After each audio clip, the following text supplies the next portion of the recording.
શાસ્ત્રો બાઇબલને આપણે ખોલીએ ને આજના વચનની અંદર આપણે આગળ વધીએ. પ્રભુના વચનમાંથી આજે આપણે શીખવા માંગીએ છીએ સંકટમાંથી પોતાના આત્માનું રક્ષણ કરવા માટે શું કરવું. સંકટમાંથી પોતાના આત્માનું રક્ષણ કરવાના માટે શું કરવું. સંકટમાંથી પોતાના આત્માનું રક્ષણ કરવા માટે શું કરવું આજનો વિષય છે. પ્રભુના વચનની અંદર આપણે આગળ વધીએ. નીતિ વચનો એનો 21મો અધ્યાય અને 23મી કલમને આપણે વાંચીએ.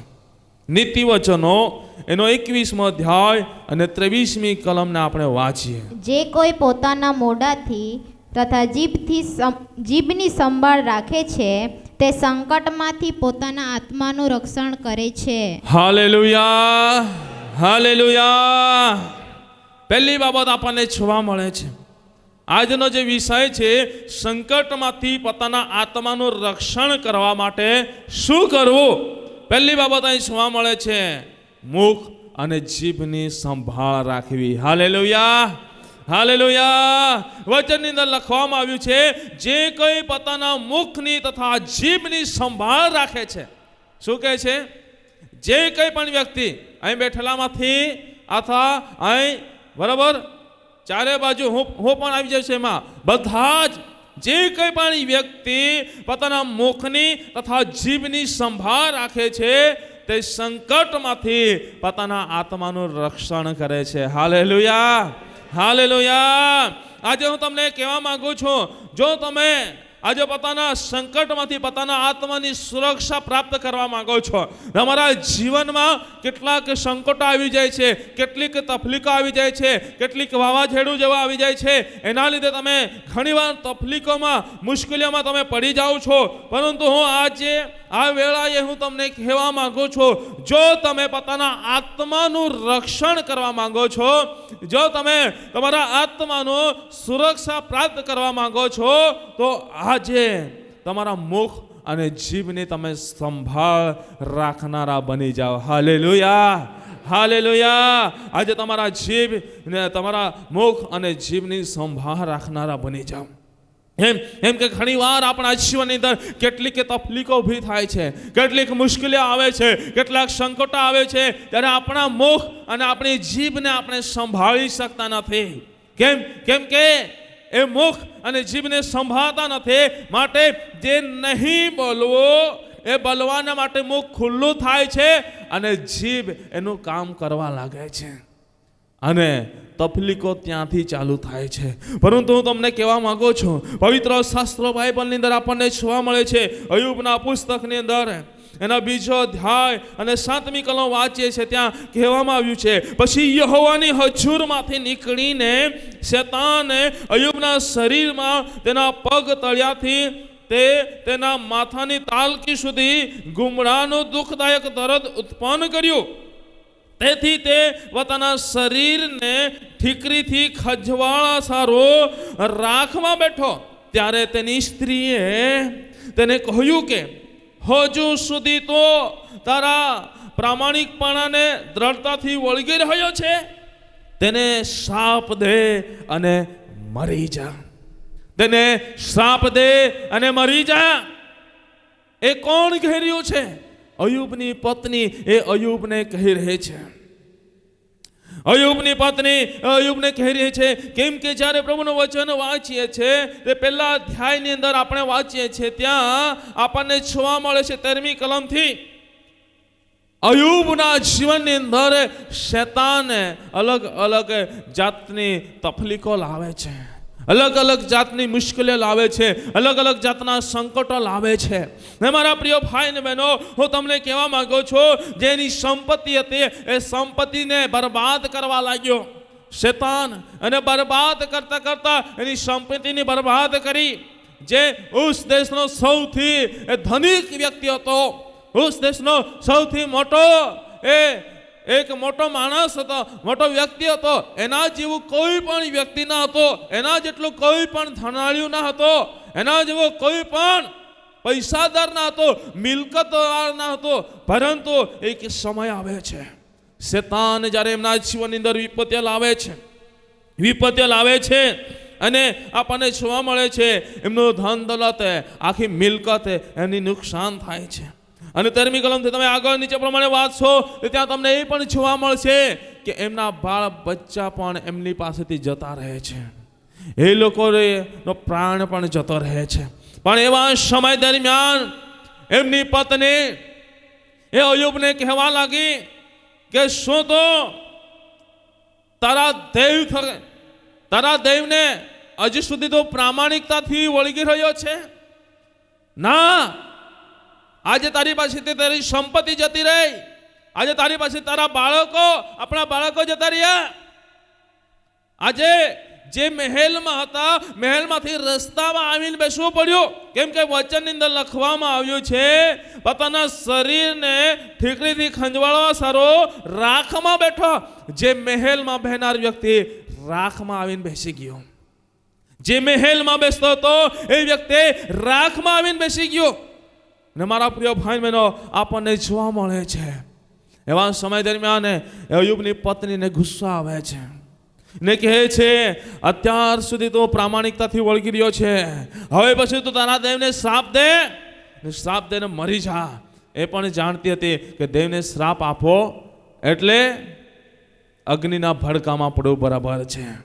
છેલ્લે તો આ પગલું ભર, પરંતુ અય્યુબે એના મુખને સાચવી રાખ્યો, એના જીભને સાચવી રાખી.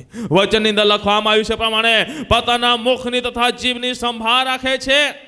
અય્યુબની પત્ની કહે છે, ને પત્નીના કહ્યા પ્રમાણે એ ચાલ્યો નહીં, પરંતુ દેવના કહ્યા પ્રમાણે ચાલ્યો. દેવના કહ્યા પ્રમાણે ચાલ્યો. માટે વચનની અંદર લખ્યા પ્રમાણે એ સંકટમાંથી પોતાના આત્માનું રક્ષણ કરે છે.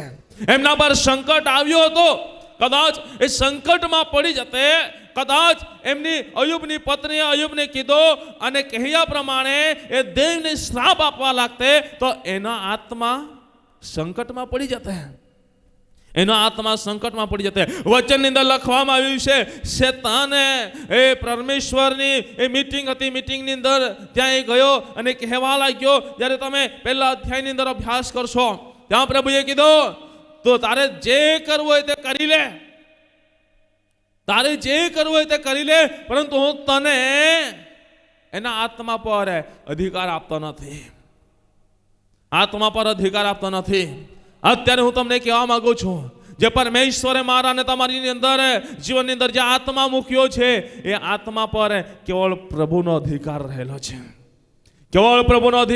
છે, શેતાનનો અધિકાર રહેલો નથી. શેતાન આપણા જીવનની અંદર વિપત્તિ લાવવા માટે પ્રયત્ન કરે છે, શેતાન આપણા જીવનની અંદર એ તકલીફો લાવવાનો પ્રયત્ન કરે છે, શેતાન આપણને એ ખાડાની અંદર પાડવાનો પ્રયત્ન કરે છે, શેતાન આપણને અધમુઆ કરવાનો પ્રયત્ન કરે છે. પરંતુ જ્યારે એ પરિસ્થિતિઓની અંદર આપણે આપણા મુખની, આપણી જીભની આપણે સંભાળ રાખીએ છીએ, ત્યારે આપણે આત્માનું રક્ષણ કરી શકીએ છીએ. હાલેલુયા. પરંતુ જીવનની અંદર જ્યારે તકલીફ આવે છે, સંકટો વિપત્તિ આવે છે, એવા સમયે આપણે આપણા મુખને સાચવતા નથી, આપણી જીભને સાચવતા નથી, પણ એ જીભને મુખને આપણે ખોલી દઈએ છીએ અને જીભને ફાવે તેમ બોલવાના માટે આપણે છૂટી સડીએ છીએ, ત્યારે આપણે આપણા આત્માને એ સાચવી શકતા નથી. કદાચ અય્યુબ એમના પત્નીના કહ્યા પ્રમાણે જીવિત પરમેશ્વરને એ શ્રાપ આપી દેતે, તો અય્યુબના પુસ્તકની અંદર આપણને જોવા મળે છે પ્રભુના વચનની અંદર, ત્યાં આપણને 42મા અધ્યાયની અંદર ત્યાં એનું પ્રામાણિકતાનું ફળ એમને જે મળ્યું એ પ્રાપ્ત થતે નહીં. એનો આત્મા ત્યારે ત્યાંથી પૂરો થઈ જતે. એનો હદ જે ઠરાવેલો હતો, એની મર્યાદા ઠરાવેલી હતી, ત્યાં સુધી પહોંચતે નહીં, પરંતુ એના પહેલા એની ટિકિટ કદાચ કપાઈ જતે. કેમ કે એ પ્રભુને એ શ્રાપ આપતે.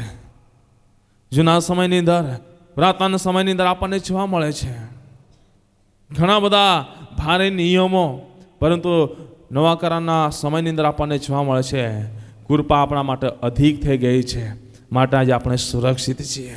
પરંતુ હું તમને કહેવા માંગુ છું, આજે જે રીતે પોતાના સંકટમાંથી પોતાના આત્માનું રક્ષણ કરવાના માટે આપણે શું કરવું જોઈએ? એમાં આપણને પહેલી બાબત જોવા મળે છે કે આજે આપણા મુખની અને જીભની સંભાળ રાખવી જોઈએ. જે રીતે અયુબે પોતાના મુખની અને જીભની સંભાળ રાખે, જીવનની અંદર આજે જે હીરો તેમાંથી જીરો પણ બનવું પડ્યું, જે મહેલમાંથી રાખમાં પણ બેસવું પડ્યું, છતાં પણ પોતાના મુખને અને પોતાની જીભને એણે સંભાળ રાખ્યું. એ રીતે આજે આપણે પણ સંભાળ રાખનારા બનીએ. Hallelujah, hallelujah.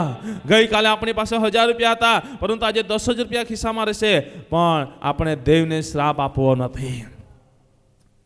દેવને શ્રાપ આપવો નથી. ગઈકાલે 50,000 હતા, આજે આપણી પાસે 1000 જ રૂપિયા રહેશે, તો પણ આપણે દેવથી નારાજ થવું નહીં. દેવથી નારાજ થવું નહીં. કેમ કે આપણે જ્યારે નારાજ થઈએ છીએ અને દેવની સમક્ષ આપણે ઊભા થઈએ છીએ, દેવનું સામું પડીએ છીએ, એ સમય દરમિયાન આપણે આપણા આત્મા પર તકલીફો લાવીએ છીએ. આત્મા પર તકલીફો લાવીએ છીએ. કેમ કે શરીર તો એક માંડવા રૂપી ઘર છે. આ ઘરની અંદર આપણે રહીએ છીએ, બરાબર. આત્મા જે અમર છે એ સ્વર્ગીય સ્થાનની અંદર જનારું છે, પરંતુ જે શરીર જે છે, જે માટીનું બનાવવામાં આવ્યું છે, એ માટીની અંદર મળી જશે. રાખ તે રાખ થશે, માટી તે માટી થશે. પરંતુ જે આત્મા છે એ દેવના રાજ્યની અંદર જશે.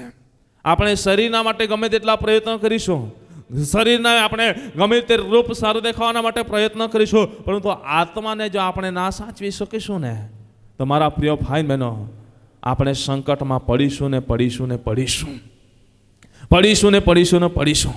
ઉત્પત્તિના પુસ્તકની અંદર આવીએ છે, આદમ હવાને એદનવાડીની અંદર મૂકવામાં આવ્યા. એ સમય દરમિયાન પ્રભુએ એમને કીધું તો તમે તમારા આત્માને આ સંકટમાં ન પડવા દેતા, પરંતુ એવા સમય દરમિયાન એણે પોતાના શરીરના માટે નિર્જીવ, જે શરીર માંડવારૂપી ઘર છે, એ શરીરને સાચવવાના માટે એમણે શેતાનના કહ્યા પ્રમાણે એ ફળ તોડીને ખાઈ લીધો.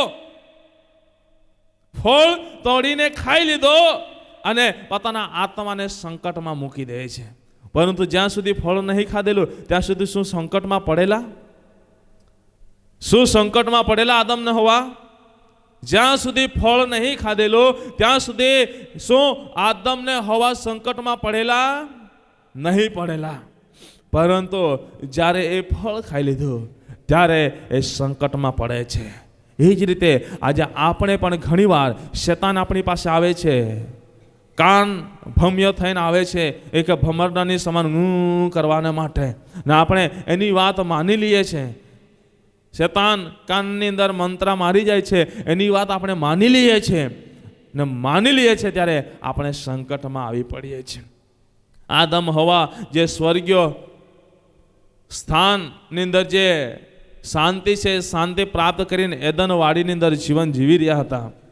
ત્યાં કશો મહેનત કરવું નહીં, કશું નહીં, ખાઈ પીને આનંદ કરવાનો હતો, રહેવાનો હતો ને પ્રભુના મહિમાને પ્રગટ કરવાનો હતો. પરંતુ એ બાબતને છોડી અને શેતાનના અવાજને સાંભળીને એ પ્રમાણે કર્યું તો એમણે પોતાના આત્માને સંકટમાં મૂકી દીધા. એમણે પોતાના આત્માને સંકટમાં મૂકી દીધો. પરંતુ હું તમને કહેવા માંગુ છું, કદાચ અહીં બેઠેલામાંથી એવી રીતે કેટલાક વ્યક્તિએ કદાચ પોતાના આત્માને સંકટમાં મૂકી દીધો હોય. હું તમને કહેવા માંગુ છું, ફરીને એ સંકટમાંથી બહાર કાઢો આત્માને. ફરીને એ સંકટમાંથી પોતાના આત્માને બહાર કાઢો. કદાચ તમે તમારા શરીરને સાચવી રહ્યા હોય, કદાચ તમારા આત્માને તમે સાચવી શક્યા ના હોય, પરંતુ તમને કહેવા માંગો છો, પહેલા આત્માને સાચવો એટલે શરીર ઓટોમેટિક તમારું સાચવાય છે. આત્માની આપણે દેખભાળ રાખીશું એટલે શરીર પણ એ કમ્પ્લીટ રહેશે. પરંતુ શરીરને સાચવા જઈશું, આત્માને આપણે શરીરને પહેલા સાચવીશું તો આત્માને આપણે સાચવી શકીશું નહીં. એ બાબતને ધ્યાનમાં રાખજો. એમ કે શરીરના માટે કરવા જઈશું તો આત્માના માટે આપણે ત્યાં કરી શકીશું નહીં. એ બાબતને ધ્યાનમાં રાખજો. આજે મારા પ્રિય ભાઈ બહેનો, હું તમને કહેવા માંગુ છું, આજે હું તમને કહેવા માંગુ છું, કદાચ તમે આજે સંકટમાં પોતાના આત્માને મૂકી દીધો હોય તો સંકટમાંથી એ પોતાના આત્માનો રક્ષણ કરવા માટે આજે શું કરવું હું તમને બતાવી રહ્યો છું. પોતાની આજે મુખને પોતાના જીભને આજે આપણે સંભાળ રાખનારા બનીએ. Hallelujah, hallelujah. ઉગનારા હાલેલુયા બોલે હાલેલુયા. વાંધો નહીં. આજે સંકટમાંથી પોતાના આત્માનું રક્ષણ કરવા માટે શું કરવું? પહેલી બાબત, મુખ અને જીભની સંભાળ રાખવી. કેમ? જે રીતે ધનુષ્યમાંથી બાણ નીકળે છે, જે રીતે બંદૂકમાંથી ગોળી નીકળે છે, એક વખત નીકળ્યા પછી આપણે કંઈકને મારવાના માટે ગોળી મારી અને આપણે એક ગોળી મારી દીધી, બંદૂકને છોડી, બરાબર, રિવાલ્વર આપણે દબાવી દીધું એટલે બંદૂક છૂટી જાય. બંદૂક છૂટી એટલે ત્યાંથી નીકળી, ગોળી નીકળી એટલે, અને જે વ્યક્તિને મારવાના માટે માર્યો, બરાબર, એ બાબતને છોડી તો એ ગોળી ત્યાંથી નીકળી જશે અને ત્યાં બીજી વ્યક્તિ આવી જાય, તેને આપણે રોકી શકીશું? નહીં રોકી શકીશું. ભલે એ વ્યક્તિ ત્યાંથી હટી જશે પણ બીજી વ્યક્તિ આવી જશે, એને તો વાગી જ જવાનું છે. આજે મુખ અને જીભને આજે આપણે સંભાળ રાખતા નથી ને, ભલે પછી આપણે કંઈકને મારવાના માટે મારતા હોય પરંતુ ત્યાં કદાચ બીજું આવી જાય તો એને પણ વાગી જાય છે અને ત્યાં એ હત્યા કરી નાખે છે, ખૂન ખરાબા કરી નાખે છે. હું આજે તમને કહેવા માંગુ છું, આજે પોતાના સંકટમાંથી પોતાના આત્માનું રક્ષણ કરવા માંગો છો તો આજે મુખ અને જીભની બરાબર સંભાળ રાખો. ભલે અયુબ સમાન, અયુબની પત્ની અયુબને કહે છે, એ રીતે કદાચ ભાઈઓ, કદાચ તમારી પત્ની તમને કહે, બહેનો કદાચ તમારા પતિ તમને કહે, પરંતુ તમે એમની વાતને માનતા નહીં, એમના અવાજને ધ્યાનમાં ના લેતા, તમારા આત્માનું તમે રક્ષણ કરો. Hallelujah, hallelujah. કેટલીક તકલીફ આવશે, કદાચ પૈસાની તંગી આવી જાય, કદાચ બહેનો, કદાચ તમારા પતિ તમને કહેશે પૈસા તંગી હિએ નહીં, આપણ બરાબર રાના में मेहनत करा पड़ी, पासे भक्ति तो कोई लाव ने, भक्ति तो कोई लाव ने, बाकी आम्ही समय है तावा की मेहनत कोई लेते हैं. એટલે રવિવાર છૂટી જાય, રવિવાર છૂટી જાય, સવારની સભા છૂટી જાય, સાંજની સભા છૂટી જાય. કદાચ ભાઈઓ તમામ તમે પત્ની આખે समय है तो मेहनत कोई लेते हैं, कहा काका भाव भी मिले है, हारो भाव भी है, बदांज है, तो आप मेहनत कोई लेते हैं, मेहनत कोई लेते हैं. तुम्हारा आखी, बाकी तुम्हारा नहीं मानते हैं, नहीं मानते हैं, नहीं मानते. ઘણું બધું તમને કહેવામાં આવે છે આ ગંભીરતા વિશે, પરંતુ નહીં, આપણે એ બાબતને ધ્યાનમાં લેતા નહીં ને શાબાત દિવસને જ ભંગ કરી નાખીએ છીએ. માટે આપણે સંકટમાં આવી પડીએ છીએ, સંકટ પર આપણે આવી પડીએ છીએ.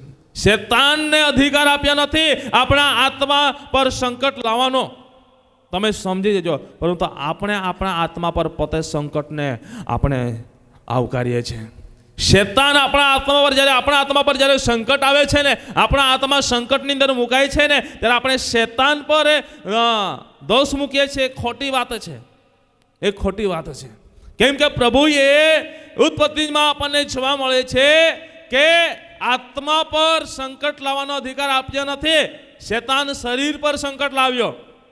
એ બાબતને ધ્યાન રાખજો.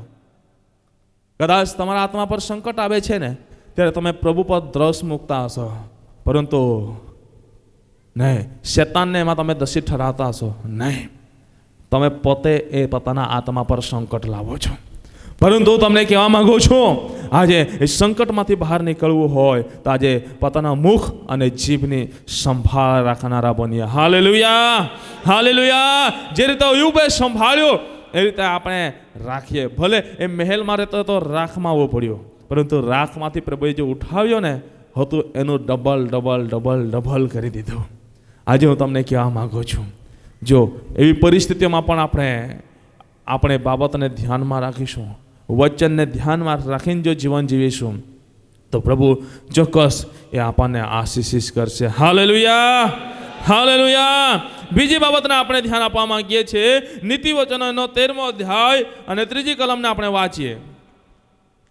નીતિ વચન એનો 13મો અધ્યાય, નીતિ વચન એનો 13મો અધ્યાય અને 3જી કલમ. પોતાનું મોઢું સાચવીને બોલનાર પોતાના જીભનું રક્ષણ કરે છે, પણ પહોળા મોઢાથી બોલનારનો વિનાશ થશે.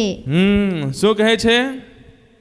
મુખ સાચવીને બોલવું. Hallelujah, hallelujah. મુખ અને જીભની સંભાળ રાખવી, અને સંભાળ રાખીને એ મુખને સાચવીને બોલવું. જો તમે બાજુમાં બેઠેલું છે એના બાજુ જો, એકબીજાની સામે જો, એકબીજાની સામે જો તો ખરા. પછી તમારા મોઢાને ખોલ્યા કર, તમે બોલો. કે હે તે હે પૂછા, કેવું છે એમ પૂછો, મોઢું ખોલ્યા કર.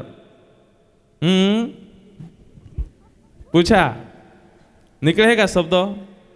આ નીકળેગા? પૂછા તો ખરે આજુબાજુ में બટલે તે જહાલ.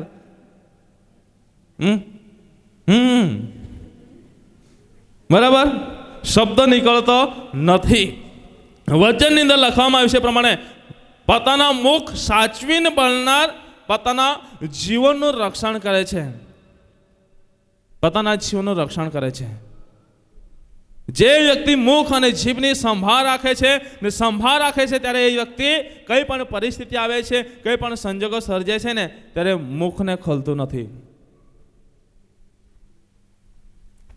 જો મુખને ના ખોલશે એટલે પરિસ્થિતિઓ સાચવાઈ જશે. પરિસ્થિતિ સાચવાઈ જશે એટલે એ પોતાના આત્માની સુરક્ષા પ્રાપ્ત કરી લેશે. પરંતુ મુખને ખોલી નાખે છે તો પોતે પોતાના આત્માને સંકટમાં મૂકે છે. પ્રભુના વચનની અંદર લખવામાં આવ્યું છે પ્રમાણે સાચવીને જે બોલે છે એ રક્ષણ પ્રાપ્ત કરે છે, પણ પહોળા મુખથી બોલનારનો વિનાશ થશે. એ બાબતને યાદ રાખજો. તમે આજે તમે તમારા આત્માનું રક્ષણ પ્રાપ્ત કરવા માંગો છો, એ તમારા આત્માને સંકટમાંથી બહાર કાઢવા માંગો છો. જે પ્રભુએ આપણને આત્મા આપ્યો છે એને તમે સંકટમાંથી બહાર કાઢવા માંગો છો, તો આજે પોતાના મુખને તમે સાચવો. મુખને ગમે તે જગ્યા પર ખોલી ના આપો. મુખને ગમે તે જગ્યા પર ખોલી ના આપો. પહોળું મુખ ના બનાવો. પહોળું મુખ ના બનાવો.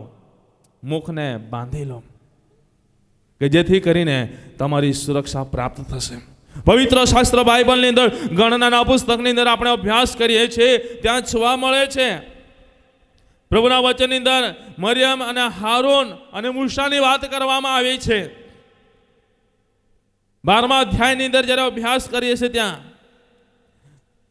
મૂસાના ભાઈ બહેન મરિયમના હારૂન હતા, પરંતુ મૂસાની સામે પડે છે કોણ? એના ભાઈ અને બહેન. એ જાણતા હતા કે આની સાથે જીવતો દેવ છે, જીવતા દેવનો સેવક છે, અભિષેક છે, પ્રબોધક છે, યાજક છે. એ જાણતા હતા, છતાં પણ એમણે એવું વિચાર્યું કે અમે એક રક્તના ભાઈ બહેન છે, અમારાથી બોલવાનો અધિકાર છે, આમ છે તેમ છે, અને એ મૂસાના વિરુદ્ધની અંદર બલી નાખે છે. વચનની અંદર લખવામાં આવ્યું છે 12મા અધ્યાયને પહેલી બીજી કલમને વાંચો, ત્યાં શું લખવામાં આવ્યું છે? અને મૂસા એક કુશી સ્ત્રીની સાથે પરણ્યો હતો, તેને લીધે મરિયમ તથા હારૂન તેની વિરુદ્ધ બોલ્યા, કેમ કે તે કુશી સ્ત્રીની સાથે પરણ્યો હતો. અને તેઓએ કહ્યું, શું યહોવા માત્ર મૂસાની મારફતે જ બોલ્યો છે? અમારી મારફતે પણ તે બોલ્યો નથી શું? અને યહોવાએ તે સાંભળ્યું. હવે તે માણસ મૂસા પૃથ્વીની પીઠ પરના સર્વલોક કરતાં નમ્ર હતો. અને યહોવાએ મૂસાને તથા હારૂનને તથા મરિયમને એકાએક કહ્યું કે તમે ત્રણે મુલાકાત મંડપની પાસે નીકળી આવો. અને એ ત્રણે નીકળી આવ્યા. અને મેઘસ્તંભમાં યહોવા ઉતર્યો ને મંડપના દ્વારમાં ઊભો રહ્યો ને હારૂનને તથા મરિયમને બોલાવ્યા. અને તેઓ બંને આગળ આવ્યા. અને તેણે કહ્યું, હવે મારી વાત સાંભળો. જો તમારી મધ્યે પ્રબોધક હોય તો હું યહોવા તેને સદર્શનમાં પ્રગટ થઈશ. હું સ્વપ્નમાં તેની સાથે બોલીશ. મારો સેવક મૂસા એવો નથી, તે મારા આખા ઘરમાં વિશ્વાસુ છે. હું તેની સાથે તો મોઢે એટલે સ્પષ્ટ રીતે બોલીશ અને ભેદ ભરેલી વાતો વડે નહીં, અને તે યહોવાનું સ્વરૂપ દેખશે. તો તમે મારા સેવક મૂસાની વિરુદ્ધ બોલતા કેમ બીધા નહીં? અને તેઓ પર યહોવાનો કોપ સળગી ઉઠ્યો. શું કહે છે? તેઓ પર યહોવાનો કોપ સળગી ઉઠ્યો. અહીં મૂસાની વિરુદ્ધની અંદર બોલનાર મરિયમના હારૂન એ પોતાના સોગા ભાઈની વિરુદ્ધમાં બોલે છે. એ જાણતા હતા કે એ મૂસા યહોવાનો અભિષેક છે, પ્રબોધક છે, યાજક છે, એને મોટી જવાબદારીઓ સોંપવામાં આવી છે. છતાં પણ એ મૂસાની વિરુદ્ધમાં બોલતા પહેલા મરિયમના હારૂને પોતાના મુખને અને જીભને સંભાળ રાખીને મુખને ખોલી દીધો, એટલે જીભ તરત બળબડ કરવા લાગે. અને બળબડ કરતા શું થયું કે શું યહોવા મૂસાની મારફતે જ બોલે છે? અમારી મારફતે નહીં બોલશે? અને મારા પ્રિય ભાઈ બહેનો, આટલા શબ્દના લીધે એ લોકોએ પોતાના મુખને સાચવીને મુખને ખોલી દીધું. ને આ બે શબ્દોના લીધે શું પરિસ્થિતિ થાય છે?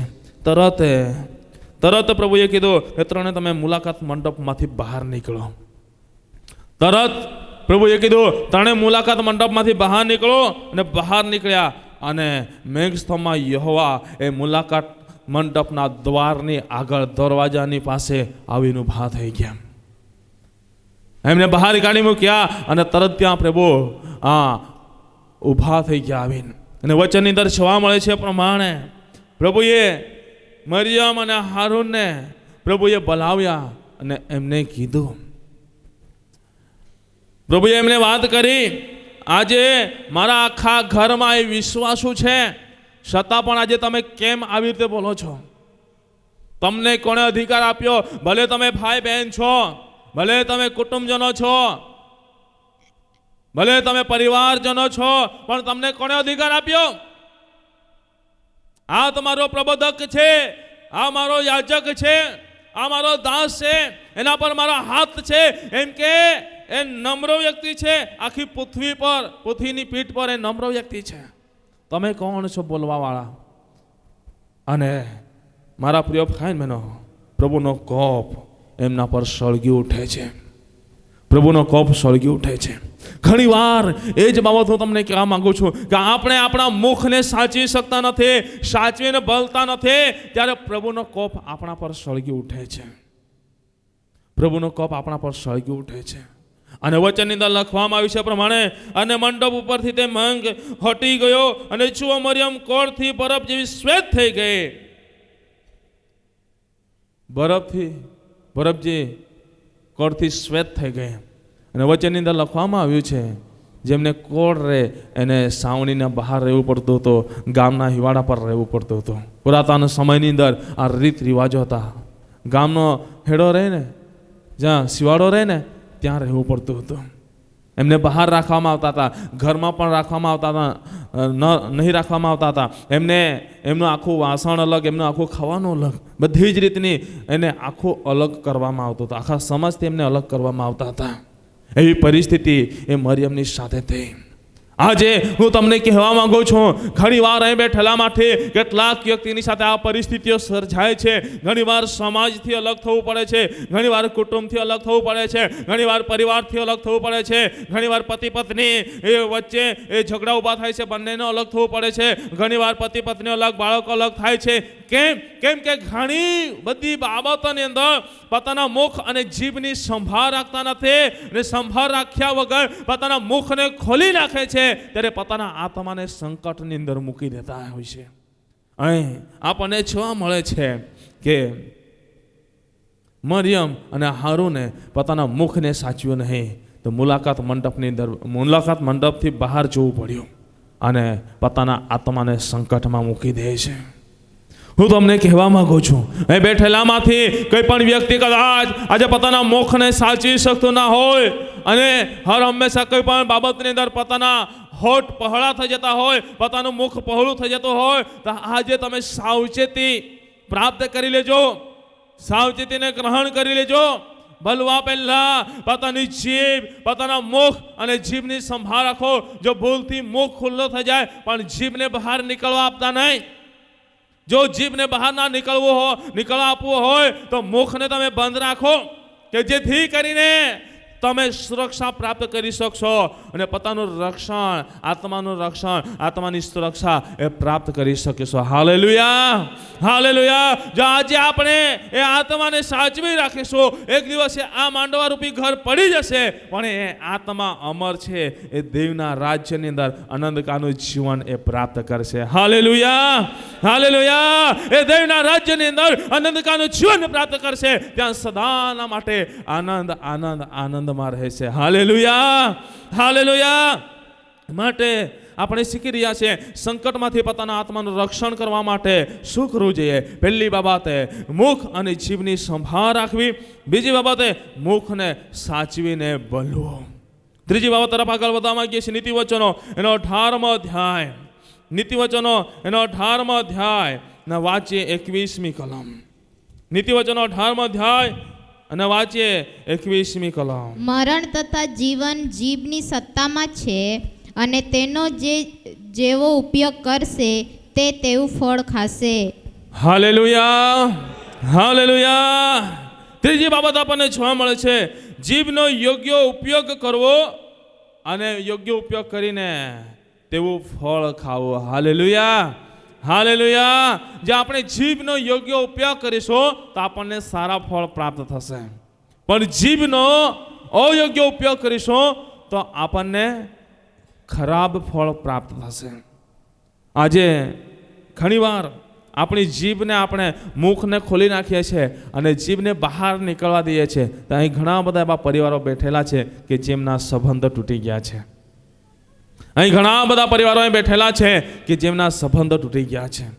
આજે તમે વિચારજો, કદાચ તમે તમારા મુખને સાચવ્યું નથી અને એના લીધે તમારી જીભ બહાર નીકળી ગઈ છે. જીભ બહાર નીકળી ગઈ છે, એના લીધે તમારા સંબંધો તૂટી ગયા છે. કેમ કે જીભની સત્તામાં મરણ અને જીવન રહેલું છે. આ જીભ છે, ખાલી જીભ, સામાન્ય જીભ છે, એની જીભની અંદર પ્રભુએ મરણ અને જીવન મૂકી દીધું છે. મરણ અને જીવન મૂકી દીધેલું છે. આજે આપણે એનો કેવો ઉપયોગ કરીએ છીએ એ આપણે ધ્યાન આપવું જોઈએ. આપણે એક બાબતને આપણે જાણતા આવ્યા છે, એક બાબત, ઘટનાને આપણે જાણીએ છીએ, સમજીએ છીએ. એક પરિવાર હતો. એ પરિવાર મધ્યે એક દીકરો અને માતા રહેતા હતા. મા અને દીકરો રહેતા હતા. એ દીકરો અભ્યાસ કરતો હતો, અભ્યાસ કરવા જતો, અને જ્યારે સ્કૂલમાં જાય ત્યારે એક દિવસ એણે પેન્સિલ મળી. એ પેન્સિલ લાવ્યો અને ઘરે આવીને મમ્મીને કહે છે, મમ્મી હું આ પેન્સિલ મને મળી, હું લાવ્યો. બીજા દિવસે કંઈક લબ્ભર મળી, સંચો મળ્યો, એ રીતે એ લાવે છે. પછી ધીમે ધીમે ઘરે આવીને બતાવે છે અને મમ્મી એમને કશું કહેતા નહીં, બહુ સારું દીકરા, એને શાબાશી આપે છે, શાબાશી આપે છે. એ રીતે એ દીકરાએ પછી ધીમે ધીમે એ પડેલી વસ્તુ ઉઠાવવા લાગ્યો. તો એ ધીમે ધીમે બેગ મૂકેલા બેગમાંથી કંઈક કાઢવા લાગ્યો. પણ મમ્મી એમને કહે છે, બહુ સારું દીકરા, બહુ સારું.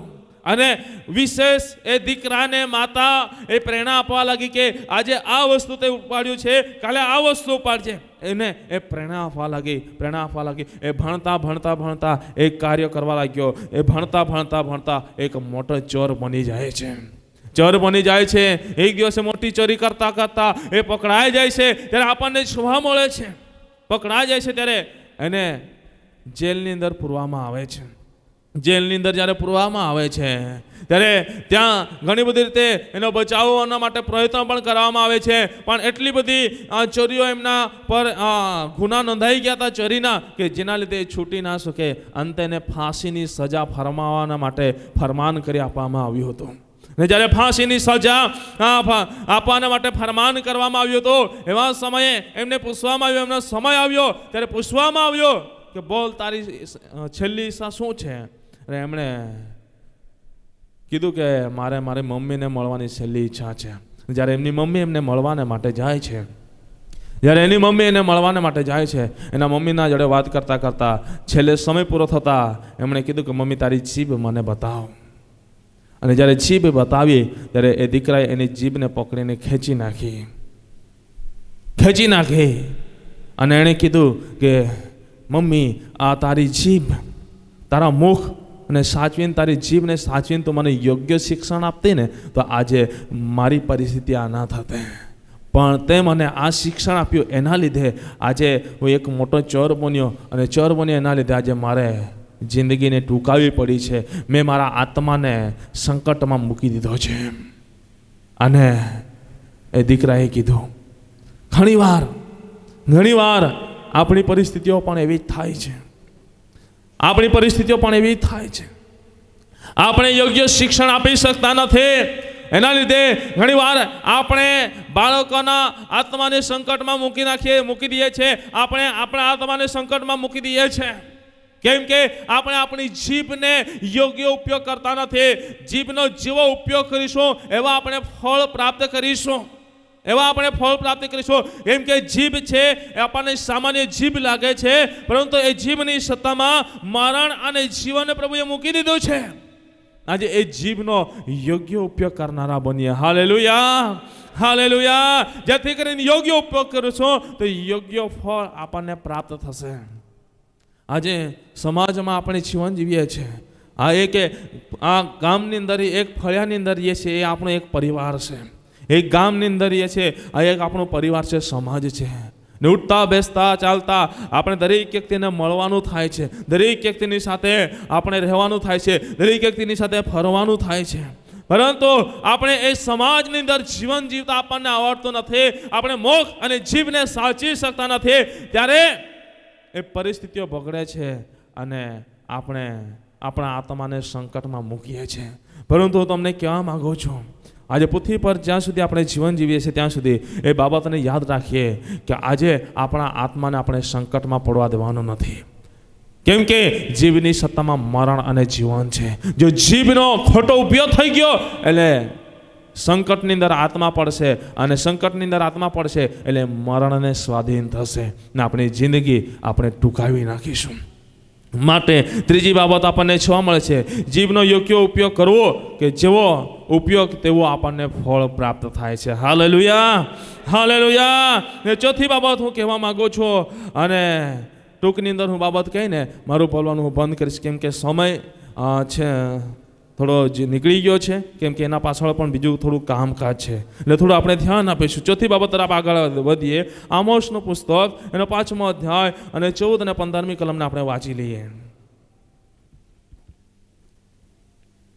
આમોસ એનો 5મો અધ્યાય 14 અને 15મી કલમ, 794 પાના નંબર.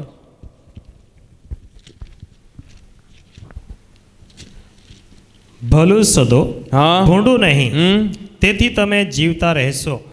અને ત્યારે તમે કહોશો કે તેમ સૈન્યનો દેવ યહોવા તમારી સાથે રહે છે. ભૂંડાઈને ધિક્કારો, ભલાને ચાહો ને ભાગળમાં ન્યાયને સ્થાપિત કરો.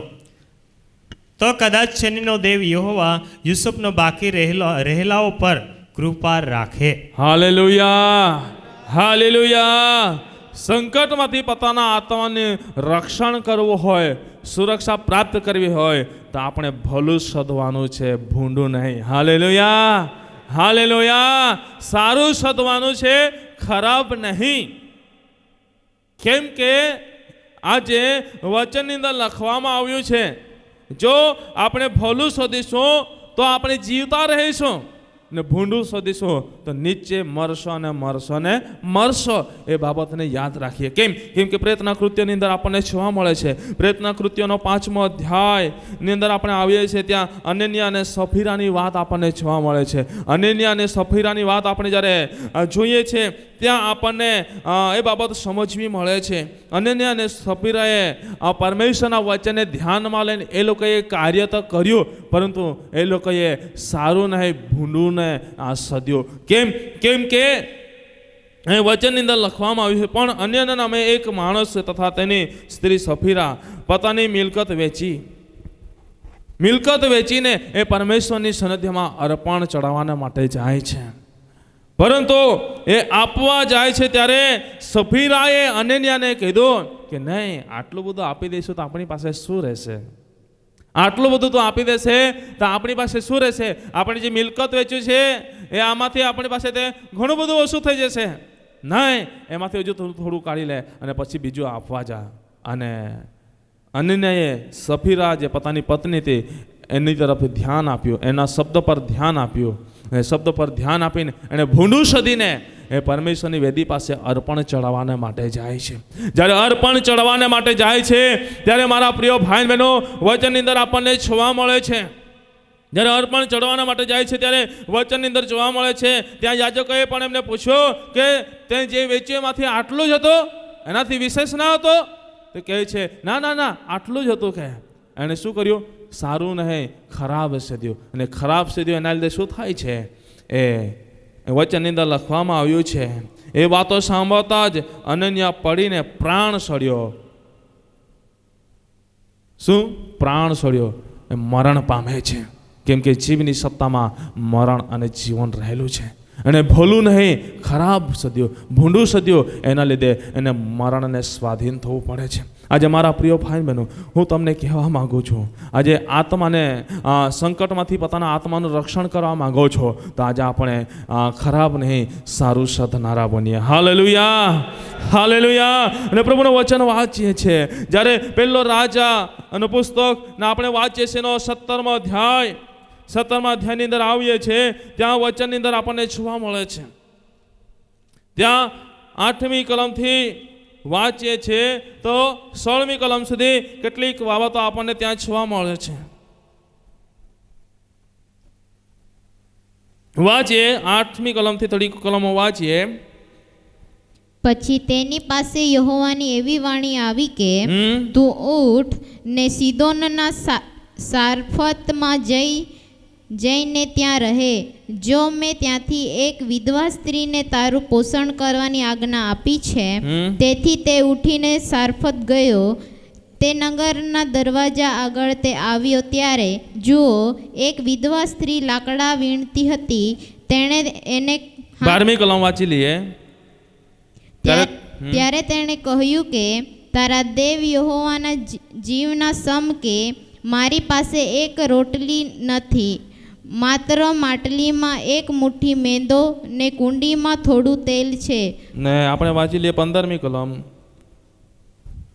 અને તેણે જઈને એલિયાના કહેવા મુજબ કર્યું, અને તેણે તથા તેણીના ઘરનાએ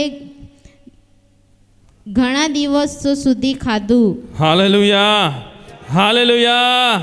અહીં વચનની અંદર આપણને જોવા મળે છે, તમે આ બધું જ વાંચ્યો, કેમ કે સમય નથી એના લીધે હું વચન ટૂંકાવી રહેલો છું, પરંતુ તમે ધ્યાનમાં લેજો. 8મી કલમથી ત્યાં જોવા મળશે એક વિધવા સ્ત્રી હતી. એ વિધવા સ્ત્રી હતી અને પ્રભુએ એ એલિયાને ત્યાં મોકલી આપ્યો. પ્રભુના વચનની અંદર જોવા મળે છે. અને જ્યારે એ એલિયા એ વિધવા સ્ત્રીને કહે છે કે તું જાય છે મારા માટે પાણી લેવાના માટે, તો સાથે સાથે હાથમાં ટુકડો રોટલી પણ લેતી આવજે. પણ એ વિધવા સ્ત્રી કહે છે માત્ર ને માત્ર માટલીમાં એક મુઠ્ઠી મેંદો છે, કુંડીમાં થોડું તેલ છે, જો હું લાકડા વીણું છું અને એ ખાઈને પછી હું અને મારો દીકરો અમે મરણ પામીશું, કેમ કે મારી પાસે કશું નથી, કશું નથી. પણ શું કહે છે? છતાં પણ તારા કહ્યા પ્રમાણે હું તારા માટે રોટલી તો લાવીશ. ભલે અમારી પાસે કુંડીમાં એક મુઠ્ઠી લોટ છે, થોડું તેલ છે, ભલે અમે ભૂખ્યા મરીશું, વાંધો નહીં, પરંતુ તે કીધું છે તે ચોક્કસ તારા માટે હું પાણી લાવીશ અને રોટલી પણ લાવીશ. અને એણે ત્યાં ભલું સદ્યું, ભૂંડું નહીં. વિધવા સ્ત્રીએ ત્યાં શું કર્યું? ભલું સદ્યું, ભૂંડું નહીં. જ્યારે ભલું સદે છે ત્યારે એમણે ઘણા સમય સુધી એ ખાધું, કેમ કે પ્રભુએ એમના ભંડારાને ભરી દીધા હતા આશીષોથી, ભંડારાને આશીષોથી ભરી દીધા હતા. આજે હું તમને કહેવા માગું છું, મારો કહેવાનો અર્થ એ છે, તમે પ્રેતનો કૃત્યો 5મો અધ્યાય તમે ઘરે જઈને અભ્યાસ કરજો સારીથી. રાજાઓ, પહેલો રાજાઓનું પુસ્તક એનો 17મો અધ્યાય 8મી કલમથી ઘરે જઈને તમે અભ્યાસ કરજો. ત્યાં ઘણી બધી બાબતો તમને સમજવા મળશે. ત્યાં પ્રેતના કૃત્યની અંદર અનન્યા અને સફીરાએ ભોલુની જગ્યાએ ભૂંડું સદ્યું માટે તકલીફમાં પડે છે. પરંતુ રાજાઓના પુસ્તકની અંદર વિધવા સ્ત્રીએ એક ટંકનું પણ સીધું ખાવાનું ખવાય નહીં એવી પરિસ્થિતિ હતી, છતાં પણ એને ભલું સદ્યું. અને ભલું સદે છે એના લીધે ઘણા સમય સુધી એ દુકાળની પરિસ્થિતિમાં પણ એક સારું જીવન જીવે છે અને આશીષોને પ્રાપ્ત કરે છે. પોતાના આત્માને સંકટમાં મૂકતી નથી. પોતાના શરીરને સંકટમાં મૂકવાનો પ્રયત્ન કર્યો, પણ પોતાના આત્માને સંકટમાં એણે મૂક્યું નહીં. આજે ઘણીવાર આપણે આપણા શરીરને સંકટમાં મૂકવાનો પ્રયત્ન કરતા નથી, પરંતુ આપણા આત્માને આપણે સંકટમાં મૂકી દઈએ છીએ. આપણે પરિસ્થિતિઓ આપણી બદલાઈ જાય છે, સંકટ આવી જાય છે. પરંતુ હું તમને આજે કહેવા માંગુ છું, સંકટમાંથી પોતાના આત્માનું રક્ષણ કરવું હોય તો આજે આપણે શું કરવું જોઈએ? પોતાના મુખ અને જીભની સંભાળ રાખવી. મુખ અને જીભની સંભાળ રાખ્યા પછી મુખને સાચવીને બોલવું અને જીભનો યોગ્ય ઉપયોગ કરવો કે જેથી કરીને સારા ફળ પ્રાપ્ત કરી શકીએ. અને ભલું સદવું, ભૂંડું નહીં. કેમ કે આપણે પ્રભુના આશીષોને આપણે આશીષોથી ભરાઈએ અને આશીષોને પ્રાપ્ત કરી શકીએ. Hallelujah, hallelujah. અને નીતિવચન એનો 22મો અધ્યાય 25મી કલમ છેલ્લી કલમને વાંચી લઈએ. ત્યાં લખવામાં આવ્યું છે, આળા માણસના માર્ગમાં કાંટા તથા ફાંદા છે, પોતાના આત્માને સંભાળનાર તેથી દૂર રહેશે. આપણે આડા માર્ગથી દૂર રહેવું જરૂરી છે. જો આત્માની સંભાળ રાખવી હોય તો જગતના જે આડા માર્ગ છે, પહોળો માર્ગ છે, એમાં ગમે તેમ આપણે ફરી શકીએ છીએ, એમાં આડાવળા આપણે ફરી શકીએ છીએ. એ માર્ગથી આપણે સાવચેત રહેવું છે. પવિત્ર શાસ્ત્રો બાઇબલ સાંકડો માર્ગ જે જીવનના માર્ગ, જીવનમાં આપણને ધરી જાય છે, સ્વર્ગની અંદર આપણને ધરી જાય છે, જે જીવનનો માર્ગ છે, એ માર્ગ પર આપણે ચાલનારા બનીએ કે જેથી કરીને મારા પ્રિય ભાઈ બહેનો આપણે ફાંદામાં ના પડીએ, પરંતુ જીવનને પ્રાપ્ત કરીએ. આપણા આત્મા સંભાળ રાખીએ. Hallelujah, hallelujah. માટે 5 બાબતો મેં તમારી મધ્યે લાવી છે. છેલ્લે 3 બાબતો થોડીક ઉતવાળથી મેં પૂરી કરી છે, પરંતુ તમે ઘરે જઈને અભ્યાસ કરજો. ઘરે જઈને તમે અભ્યાસ કરજો. પ્રભુના વચનની અંદર લખવામાં આવ્યું છે પ્રમાણે આજે બેઠેલા હરેક ભાઈ બહેનોને હું તમને પૂછવા માંગુ છું, કદાચ આજે સંકટમાં પોતાનો આત્મા મુકાઈ ગયો હોય તો આજે તમે આ વચનને ધ્યાનમાં લો. કદાચ કયા કારણથી તમે આજે તમારા આત્માને સંકટમાં મૂકી દીધો છે, આજે આ બાબત તમે ધ્યાનમાં લઈને આજે આત્માની રક્ષણ કરો, જેથી કરીને મારા પ્રિય ભાઈ બહેનો આત્મા જે અમર છે અને દેવના રાજ્યની અંદર જનારો છે, જે સદાના માટે જીવિત રહેનારો છે, એ આત્માની આપણે સંભાળ રાખનારા બનીએ કે જેથી કરીને આપણા જીવનો થકી પ્રભુનો મહિમા થાય. અંતે મારા પ્રિય ભાઈ બહેનો દેવના રાજ્યની અંદર આનંદકારનું જીવન પ્રાપ્ત કરીએ, ત્યાં સુખ શાંતિમાં રહીને સદાના માટે પ્રભુનો મહિમાને પ્રગટ કરનારા આપણે બની શકીએ. માટે આજે પોતાના શરીરને સાચવા કરતાં પહેલાં પોતાના આત્માને સાચવો. પોતાના જે દેવે આત્મા મૂક્યો છે એને સાચવો, કે જેથી કરીને આત્માને સાચવીશું એટલે શરીર ઓટોમેટિક એ સચવાયતું રહેશે. માટે આજે જે આપણે વચન શીખ્યા કે સંકટમાંથી પોતાના આત્માનું રક્ષણ કરવા માટે શું કરવું જોઈએ, તો મુખ અને જીભની સંભાળ રાખવી જોઈએ, અને મુખને સાચવીને બોલવું જોઈએ, અને જીભનો યોગ્ય ઉપયોગ કરીને આપણે એનું સારું ફળ ખાવું જોઈએ. ભોલું સદવું, ભૂંડું નહીં સદવું જોઈએ, અને આડા માર્ગથી ફરવું, આડા માર્ગથી સત્યતાના માર્ગ તરફ ફરીને જીવન જીવવું જોઈએ. આ વચન થકી પ્રભુ દરેકને આશીષ આપે. Amen, amen, amen. આવો આપણી આંખોને બંધ કરીએ અને પ્રાર્થના કરીએ. કદાચ આજે તમે પ્રભુને આગળ પ્રાર્થના કરીને ફરી તમારો જે આત્મા સંકટમાં મુકાયું છે એને બહાર લાવવા માગો છો, ફરી તમે એ આત્માની સુરક્ષા પ્રાપ્ત કરવા માગો છો, તો પ્રભુની આગળ પ્રાર્થના કરો. હું 2 મિનિટ તમારી મધ્ય પ્રાર્થના કરીશ, ત્યારબાદ આગળના કાર્યની અંદર આપણે આગળ જઈશું. પણ એના પહેલાં હું તમને કહેવા માગું છું, આપણે આજે આપણા આત્માને આપણે સંકટમાં મૂકીને જીવન જીવી રહ્યા છે. કેમ કે ઘણી બધી બાબતો આજે પ્રભુનું વચન કહે છે એ પ્રમાણે નહીં, પરંતુ શૈતાન જે આપણા કાનની અંદર કહે છે, આદમ હવાને કાનની અંદર કીધું ને એ પ્રમાણે કર્યું, એ રીતે આજે આપણે કરીએ છીએ, એ પ્રમાણે આજે આપણે જીવન જીવીએ છીએ. એના લીધે આજે આપણે તકલીફોની અંદર, મુશ્કેલીઓની અંદર પડેલા છે. પરંતુ મારા પ્રિય ભાઈ બહેનો, આજે એ બાબતને ધ્યાનમાં લઈને આજે ખરેખર આપણે આપણા આત્માને આજે સંકટમાં મૂકી દીધું છે. આપણને ધ્યાન આવી રહ્યું છે, આપણને દેખાઈ રહ્યું છે, તો એમાંથી બહાર નીકળવાના માટે આજે મારા પ્રિય ભાઈ બહેનો પ્રભુની આગળ પ્રાર્થના કરીએ. ચોક્કસ પ્રભુ એની કૃપા આપણને પૂરી પાડશે.